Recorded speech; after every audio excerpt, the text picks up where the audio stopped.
Karibu mtazamaji wa Fahari Yetu. Leo tuko hapa visiwani Unguja tukiangalia kampuni ya ujenzi wa miundombinu ya barabara pamoja na majini ya Coastal Dredge, ambayo nayo pia ni mojawapo ya makampuni katika kampuni hii ya Bahresa Group.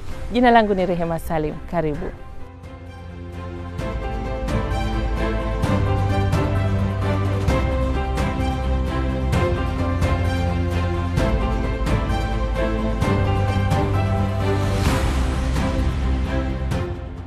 Coastal Dredging Company Limited ni kampuni inayojihusisha na uboreshaji wa miundombinu ya barabara na majini kwa kufukua na kuchimba bahari pamoja na nchi kavu.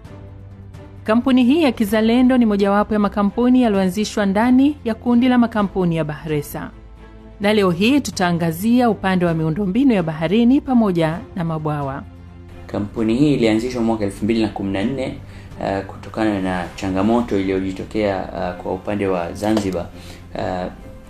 Ilitakiwa kuboreshwa miundombinu ya bandari pale, na kutokana na changamoto ambayo ilikuwa ni ya muda mrefu, kampuni yetu ya Bahresa Group iliamua kufanya uwekezaji huu wa kuanzisha kampuni ya kujenga miundombinu ile ya bandari ambayo ilijengwa, na huo ndio ulikuwa mradi pia wa kwanza wa kampuni ya Coastal Dredging kwa upande wa Zanzibar.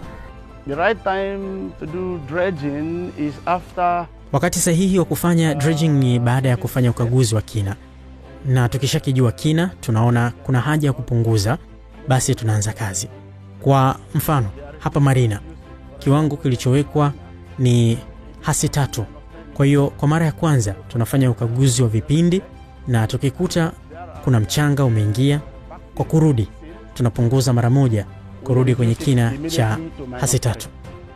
Lakini Coastal Dredging ni kampuni ya construction ambayo imebezi katika matawi mawili. Tuna marine including na water body zote, lakini vile vile tuna civil construction ambapo kuna watu barabara pamoja na watu wa zege kubwa, hizo mambo ya casting na kadhalika. Kampuni hii imegawanyika katika maeneo mbalimbali. Coastal Dredging kwa upande wa marine construction inafanya variety of scope. Kuna capital dredging, kuna maintenance dredging kwa maana ya kuongeza kina kwenye bahari au kwenye muundombinu wote ambao una hali ya maji. Kuanzia beach replenishment, reclamation, kujaza, kufukia bahari na vitu kama hivyo. Lakini ukiachana na upande wa mchanga tu, yani reclamation na dredging, pia upande wa piling, kupile ukuta kwa ajili ya bandari, ukuta kwa ajili ya marina, tube piles kwa ajili ya kujenga daraja, gangways, mabaji, installations za barge na halikadhalika kazi tofauti. Lakini ukiacha pia upande wa construction, kuna tasnia ambao bado ni ngeni, ni upande wa marine surveys, ambao ni kampuni chache sana ambazo zinaweza kufanya kazi za namna hiyo. Tumezoea topographical surveys ambayo watu wengi Tanzania wana uwezo wa kufanya hizo, lakini kuna hydrographic bathymetric surveys ambazo zinafanywa kwa upande wa bahari, kufahamu kina cha bahari, kufahamu topography ya bahari, na soil investigations pia, kufahamu chini ya ardhi kuna nini upande wa baharini. Kwa ni variety of services ambazo mjumuisho wake inakuja as a project. Yeah, because our major activities is like Kwa kweli kazi zetu nyingi zinahusu ama urejelezaji wa ardhi kutoka baharini au kuongeza kina cha bandari kwa kuchimba. Tunatoa mchanga kutoka nchi ya bahari na tunatumia kujenga ardhi juu, kama vile tunavyofanya hapa Marina. Zamani kina kilikuwa na mita 0.89 au hata mita 1, lakini tulikata hadi kufikia kina cha hasi 3. Ili kazi iweze kufanyika kwa urahisi pamoja na ufanisi mkubwa, kampuni hii imewekeza katika vifaa vya kisasa vyenye kutumia teknolojia ya hali ya juu. Tugboats, kuna machines zinaitwa Watermaster ambazo zina uwezo wa kuchimba hata upande wa nchi kavu, mabawa ya nchi kavu, si lazima baharini tu. Lakini kuna mabaji, kwa hiyo kuna kazi ambazo zinatakiwa zifanywe ndani ya bahari. Kwa ile baji linakupa opportunity ya kuweza kuwa na ardhi ndani ya bahari.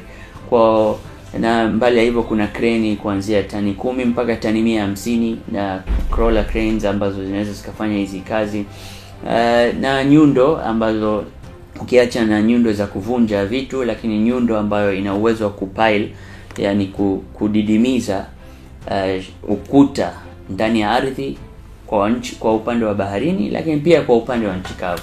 Kwa kuna vifaa ambavyo ni vingi sana ambavyo vinawezesha kazi hata zilizokuwa ngumu kuwa rahisi, kwa sababu ya kuwa na vifaa ambavyo ni very high end in terms of technology, lakini in terms of speciality pia ya vifaa hivyo. Mwanzoni hichi kitu tulikuwa tunakisikia tu mashuleni, tunasoma kwenye geography huko, kama kuna nchi ambazo zimefanya reclamation, zimechimba, zimeongeza kina, lakini teknolojia ambayo watu wengi walikuwa wanaogopa kuingia. Lakini alhamdulillah, Allah kamjalia mzee wetu, mzee Baharesa, akaona hii kwamba iko haja hii teknolojia kuja Tanzania ama kuja Zanzibar. Akaanzisha teknolojia hii ya uchimbaji, tunachimba, inafukiwa bahari. Kwa hiyo ni moja ya progressive ya technology ambayo sisi tuliona kwamba ni opportunity kutoka kwa nchi wenzetu, tukaileta kwetu.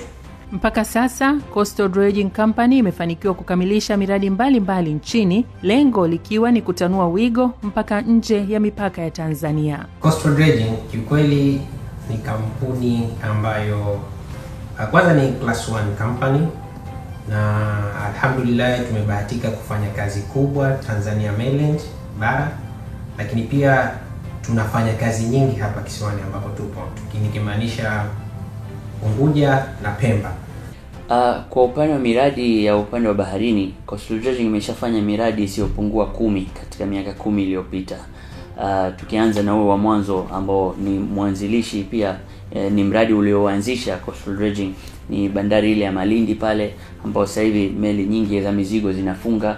Lakini pia kwenye bandari ile ya Malindi tumeshafanya ku deepen kina kwa ajili ya meli kubwa ziweze kufunga kwenye ile gati ya bandari ya makontena iliyopo Malindi Zanzibar. Lakini pia miundombinu ya upande wa Dar es Salaam ya maarufu kama bandari ya Sea Link imejengwa kwa mujibu kwa kampuni hii ya Coastal Dredging. Kuna dredging capital dredging iliyofanyika bandari ya Lindi. Kuna miundombinu ambayo iliongezwa kwenye bandari ya Mafia Kilindoni, bila kusahau kwa upande wa bara tumeshafanya kazi katika mto Wami kwenye shamba la Bagamoyo Sugar, na miradi mingi Mkokotoni, bandari ya Mkokotoni Zanzibar tulifanya dredging kule, bila kusahau bandari mpya ya Mangapwani ambao sasa hivi wanafunga meli za simenti, meli za mafuta. Tumeweka miundombinu ya meli zile kuweza kufunga gati, bila kusahau mradi wetu mkubwa ambao ni hotel ya kisasa, Hotel Verde Azam Luxury Resort iliyokuwepo Mtoni Zanzibar. Na ule ni mradi mkubwa in terms of ulikuwa una nyanja mbalimbali za ujenzi, kuanzia water park iliyojengwa kwa upande wa baharini, reclamation iliyofanyika pale, maegesho ya boti za kupumzikia maarufu kama marina, na miundombinu yote ya pale ilijengwa kwa kampuni ya Coastal Dredging Company Limited. Mradi wa kwanza wa mashine yetu ya Beaver 50 ulikuwa ni hapa Marina kwenye Hotel Verde, na baada ya hapo tulifanya kazi nyingine za dredging kwa kutumia mashine ndogo ya Watermaster katika soko la samaki la Malindi, bandarini na pia kule Mkokotoni. Tukiachilia mbali kwa upande wa miradi ambayo tumeifanya imehusisha zaidi bandari, kuna miradi mingi ambayo pia yanaweza yakawa ni opportunity kubwa, lakini sio kwa sisi tu bali kwa hata kwa upande wa wadau ambao wanahusika na miradi hiyo. Mfano mabwawa ya maji, ya maji ya kutumia, lakini pia mabwawa ya maji ambayo yanazalisha umeme. Mabwawa haya mengi yamekuwa na sediment ambayo ni kitu cha kawaida, yamekuwa na sedimentation ambayo imefanyika throughout time kutokana na mabwawa yalivyotengenezwa miaka hiyo. Mito imekuwa ikijaza.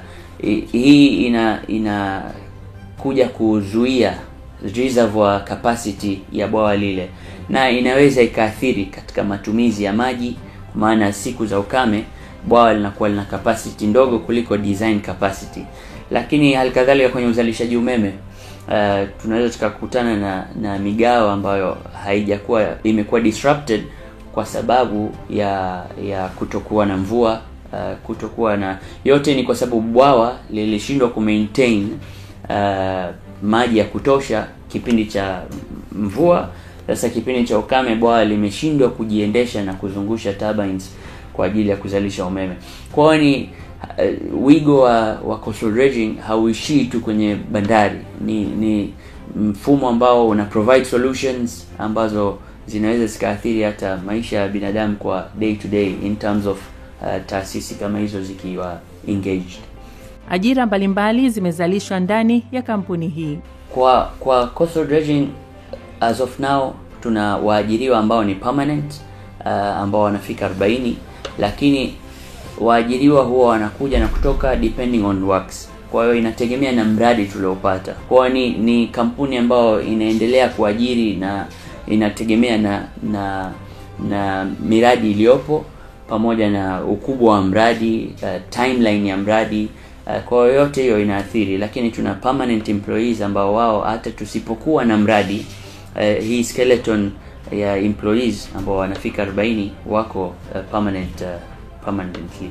Kila kazi haikosi changamoto, na kubwa hapa ni uhaba wa wataalamu wenye ujuzi wa kazi hii, lakini pia usafirishwaji wa mashine hizi kutoka sehemu moja kwenda nyingine, huku mabadiliko ya hali ya hewa nayo yakiwa ni mojawapo ya changamoto, achilia mbali uelewa wa wananchi. Kutokana na hii technology kuwa ni technology mpya katika dunia, yani si mataifa mengi au si kampuni nyingi zinaweza zikafanya kazi hizi ambazo zina complexity ya hali ya juu. Tuna changamoto ya wataalamu hasa ndani ya Tanzania. Kampuni yetu imewekeza katika wataalamu mbalimbali wa nje ya nchi, lakini zaidi tumekuwa tukisafirisha wafanyakazi wengine kwa ajili ya kuwa train wapate exposure ya hizi technology mbalimbali kutoka nchi kama za Holland ambazo wao ni wataalamu wakubwa kwenye kazi za namna hizi za dredging na mambo kama hayo.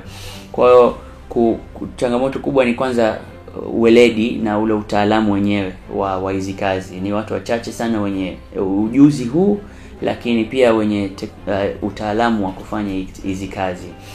La pili, on the same note, kwa sababu ya hoja hiyo kuna changamoto ya pia kupata watu waliokuwa experienced na kazi hizi. Kutokana na upya wa kazi hizi, kuna changamoto ya kupata experienced people ambao wanaweza ka project athari, makosa ambayo mtu wa kawaida anaweza siyaone leo, ila kwa sababu ni ujenzi mkubwa, ndani ya miaka 5-10 ikaja kujitokea tatizo ambalo kosa lilifanyika katika utendaji. Lakini coastal dredging kama nilivyosema, tuna train watu, tunajitahidi kuwa at the top of the technology kwa kwenda katika mihadhara mbalimbali, technology mbalimbali nchi tofauti ikiwemo kama Netherlands kama nilivyosema mwanzo, lakini hata Malaysia, Australia na China ambao wanafanya hizi kazi on a day to day basis. Naweza kusema changamoto nyingine ni mobilization ya machines. Kwa hiyo kazi inaweza ikawa ni ndogo tu, kazi inaweza ikawa ni kazi ya siku, labda tuseme kazi ya miezi miwili tu kwa mujibu wa capacity za mashine zetu, lakini kumobilize ukaifikia site kwa ajili ya kazi ya miezi miwili inaweza kataka preparations na huku, yani ile mobilization cost kutokana na complexity na ukubwa wa machineries. Naweza kusema hiyo ni changamoto kutokana na miundombinu ya kuifikisha ile mashine pale inapotakiwa kufanya ile kazi. Saa nyingine tunapata changamoto ya especially changamoto za hali za hewa. Sometime tunaweza tukaenda sehemu tide ndogo, ni miongoni mwa changamoto. Lakini changamoto nyingine ni uelewa wa wananchi juu ya aina ya kazi yetu na hatari ya kazi yetu. Mfano, tulipokuwa tunachimba bandari ya Malindi, tulikuwa tunachimba, lakini wananchi ama wavuvi tunawashauri msipite karibu na dredging cutter, yani ule mkonge ambao unachimba. Lakini wanatupuzia, wanaona kwamba ni jambo la kawaida, wanapita, kwa hiyo inakuwa ni hatari. Kwa hiyo licha kwamba tulijitahidi kuwapa elimu, na nashukuru shirika la bandari lilitupa msaada mkubwa kwa kutoa wale askari wao maji kwa ajili ya kuweka patrol, lakini bado watu walikuwa ni wagumu kuelewa hatari na aina ya kazi yetu. Kwa changamoto uelewa wa watu na kuwa mgumu katika kazi zetu.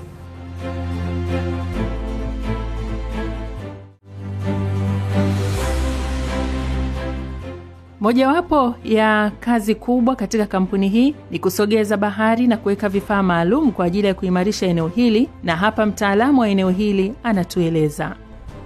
Kiutaalamu zaidi, kabla ya kupiga sheet pile labda au round pile, ni lazima sehemu ambayo inatakiwa kutumika kwa ajili ya hizo sheet pile, lazima kwanza kuna pimwa. Wanafanya kama ni soiling test au nini, wanapima na tunajua ardhi yake iko vipi. Na pile unapotaka kupiga inategemea sasa lendi ambayo umekusudia kuifanya. Labda kama hapa lendi iliyokusudiwa kufanywa, tunahitaji tu install pile ambayo ina urefu labda wa mita 12 na inatakiwa labda base yake chini ishike kwenye mita 4 au mita 5 chini. Sasa lazima ufanye kitu kama hicho kwanza, ikisha ndo unajua pile gani utumie kwa ile ulichokikusudia. Maana ukitaka mold ya pile ambayo ya mita 5 utafanyiwa mold ya mita 5, ukitaka mold ya mita 12, kwa sababu ina depend vile unavyotaka kuinstall pile yenyewe. Kwa hiyo wewe mwenyewe oda yako utakayotoa kiwandani, kama sisi tunataka pile labda ya mita 18 kutokana na mazingira ambayo tunataka kutumia. Ili vyombo hivi viweze kufanya kazi, wapo wataalamu na waendeshaji wa vyombo hivi. Lazima usome. Hata sisi ambao tumesoma zamani kabla, lazima tusome kulingana na machinery na equipment zinazokuja sasa hivi. Kwa sababu ni kitu hichi kigeni sasa hivi. Ilibidi lazima tusome na sisi tuwasomeshe wadogo zetu. Kazi zangu kubwa ni kuoperate kazi tu. Ikiwa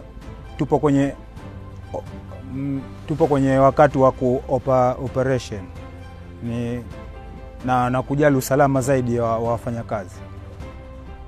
Ni kuangalia usalama zaidi ya mabaharia wangu, sababu ni kazi ya hatari tunaofanya nayo, inahitaji usalama wa hali ya juu. Waendeshaji hawa hukutana na changamoto nyingi, ikiwemo hali ya hewa, upatikanaji wa vipuri, lakini pia uchafu kutoka katika mito mbalimbali wawapo baharini. It has to do with the environment where the equipment is working. And this particular case has been zinategemea na mazingira ambayo mashine inafanya kazi. Kwa hapa Tanzania changamoto kubwa zimekuwa ni vitu vinavyovuja maji kutoka mtoni, taka nyingi, chupa za plastiki, mifuko ya mchanga, matairi na vitu vingine vya namna hiyo. Wakati wa dredging, vitu hivi vinaingia kwenye mfumo wetu na hivyo vinatuletea changamoto. These are one of the major challenges we face during dredging. Most especially, like I said, depend on the environment where you are doing the activity at that time.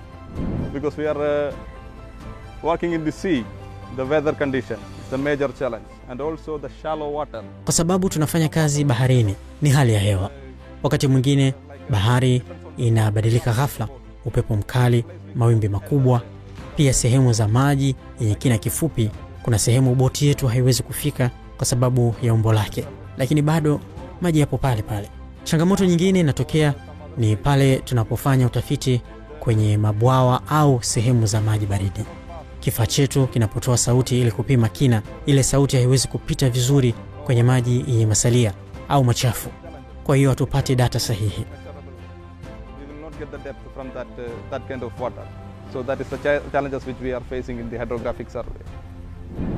Kama alosema alonitangulia kwamba ni spare parts sometimes nachukua muda kuagiza spare mpaka kafika.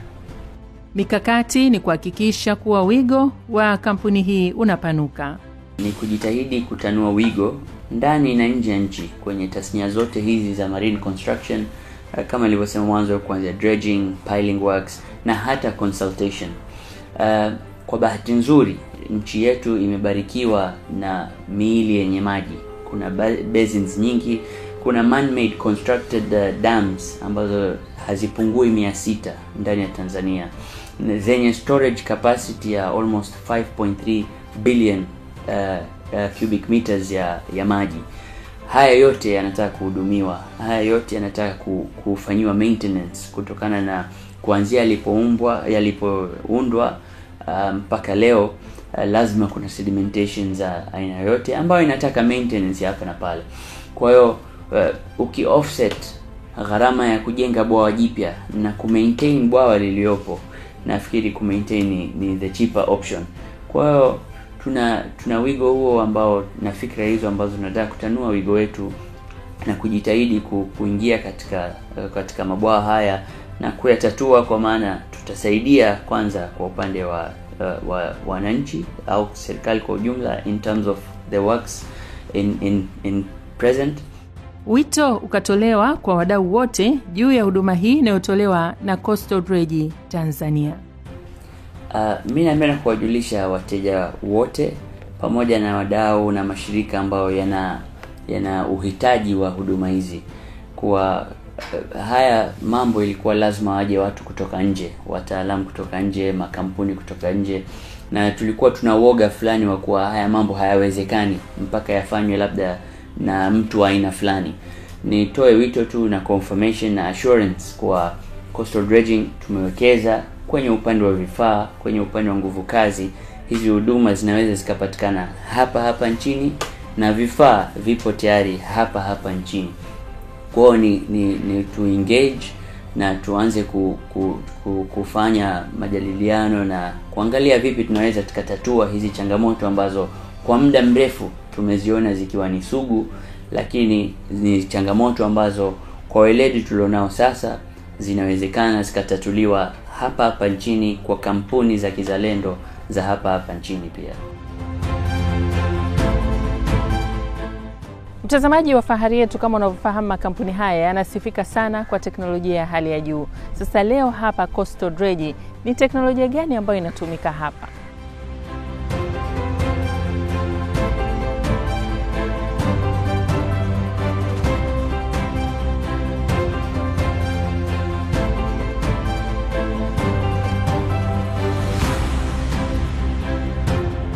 Ukianza kwanza na kifaa mama ambacho ni Cutter Suction Dredger Beaver 50.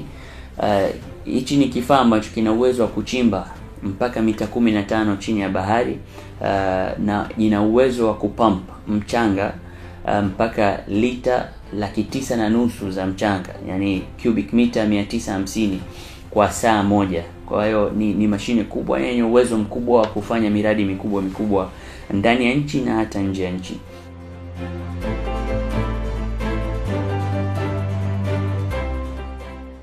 Na leo katika mfano wa kuigwa tunaye nani hapa Coastal Dredge, lakini katika upande wa ujenzi wa miundombinu. Endelea kutufuatilia.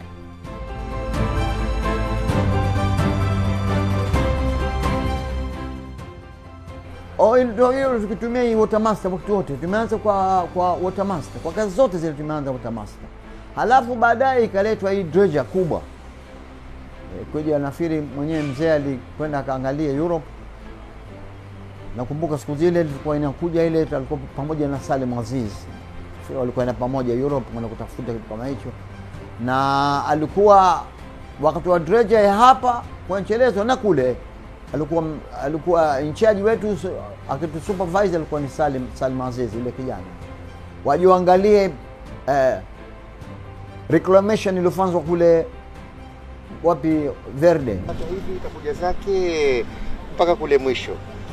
Sasa hii ndio itakuwa marine yenyewe, kufika boti zote kufika hapa.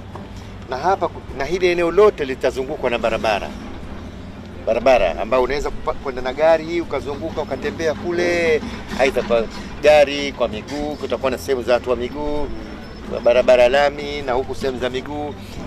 Pale palikuwa bahari pote. Wewe nafikiri unakumbuka palikuwa bahari. Imejazwa, sasa pamekuwa kama pana mji, pana mahoteli, pana water park, kuna barabara zile, kuna zile marinas. Ilikuwa hakuna kitu pale. Ilikuwa maji yakitoka panakuwa mawe matupu.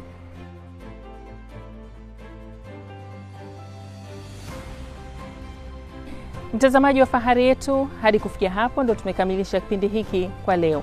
Kumbuka leo tulikuwa hapa visiwani Unguja tukiangalia kampuni ya ujenzi wa miundombinu ya barabara pamoja na majini ya Coastal Dredge, ambayo nayo pia ni mojawapo tu ya kitengo katika makampuni haya ya Bahresa. Kumbuka tumekuletea awamu mbili. Awamu ya kwanza ni ujenzi wa miundombinu ya barabara na awamu ya pili ni masuala ya miundombinu ya majini. Kwa niaba ya wote ambao wameshiriki kuletea kipindi hiki, jina langu ni Rehema Salim. Shukran, lakini endelea kutufuatilia katika mitandao yetu ya kijamii @official Bahresa Group.